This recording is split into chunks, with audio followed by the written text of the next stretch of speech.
Isang lalaki sa Quezon City ang nireklamo ng pamumulestya umano sa inaanak niyang batang babae. Narito report ni Oscar Oida. Inabot din ng mahigit 3 oras bago napatahan sa pag-iyak ang 3 taong gulang na batang babae na ito. Makaraang molestyahin umano ng mismong ninong niya. Kapwa natin sila di papangalanan para maprotektahan ang bata. Nangyari umano'y pangmumolestya sa kanilang lugar sa Cubao, Quezon City, pasado 2:00 ng hapon kahapon. Napansin niya umiiyak yung bata, yung anak niya, hawak-hawak ng ninong.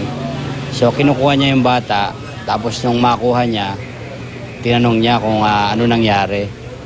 So nung matanong niya yung bata, yung anak niya, kung ano nangyari, yun nga daw hinipuan daw siya nung ninong niya sa maselang parte ng katawan niya. Noong kukunin na ng mga magulang ang bata, animoy ayaw pero ibigay nung una ng suspect. Parang ayaw pa ibigay sa kanila nung una, pero nakuha niya pa rin naman yung anak niya at tinanong niya kung anong nangyari. Mari namang itinanggi ng suspect na ginawa niya ang ibibintang sa kanya. Anya, mahal na mahal daw niya ang bata, kaya't ni pag-isipan ito na masama, di raw niya magagawa.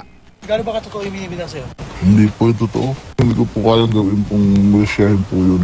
Pero sa pagsiyasat ng mga pulis, tila lumalabas naman na di lang basta mga kamay ng suspect ang malikot, kundi pati na ang mata nito. Ayon na rin doon sa barangay, may mga nauna ng reklamo sa kanya na mahilig talaga mamboso itong ating suspect. Inihahanda na mga reklamong isasampa laban sa suspect.